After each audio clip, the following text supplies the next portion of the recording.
ওই নীল নীল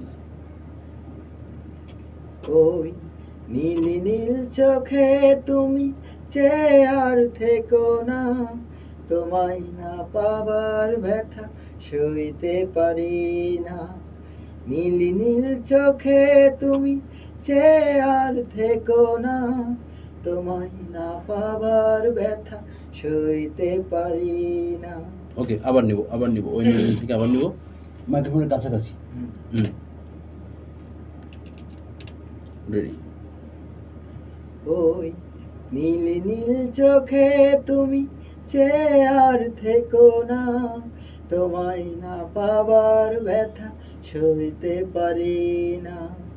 নীল নীল চোখে তুমি চেয়ে আর থেকো না, তোমায় না পাবার ব্যথা সইতে পারি না। তোমায় না পাবার ব্যথা সইতে পারি না।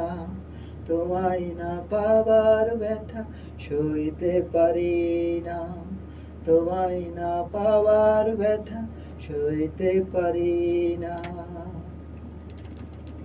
ওকে, ভেরি গুড। দর্শক, যশোরের ছেলে SB, দ্যাট মিন্স শাওন বাবু, খুব ভালো প্রতিভা এবং সে তার গান শেখার গল্প শোনালো আমাকে। খুবই শোনার মতো একটা গল্প। আসলে গান এরকমভাবে আসলে হয়, গানের প্রতি মানুষের ভালো লাগাটা, আবেগটা এভাবেই তৈরি হয়। তার গল্পটাও আমরা শুনবো অবশ্যই। সে খুব সুন্দর তার নিজের লেখা এবং সুর, না গানটা? জি, নিজের লেখা এবং সুরে এই গানটা রেকর্ড করলো।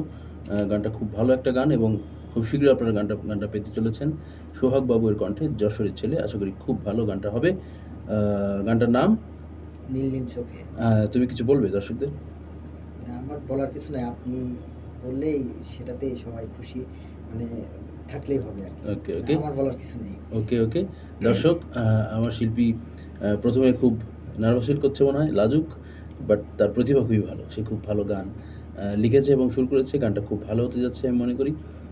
দেখি তাকে নিয়ে কতদূর এগিয়ে যাওয়া যায়। আপনাদের সাপোর্ট থাকলে অবশ্যই আমার শিল্পীরা এগিয়ে যাবে এবং আপনারা এভাবেই মোমো মিউজিক সেন্টারের সাথে থাকবেন, আমার সকল শিল্পীদের সাথে থাকবেন। অসংখ্য ধন্যবাদ সবাইকে।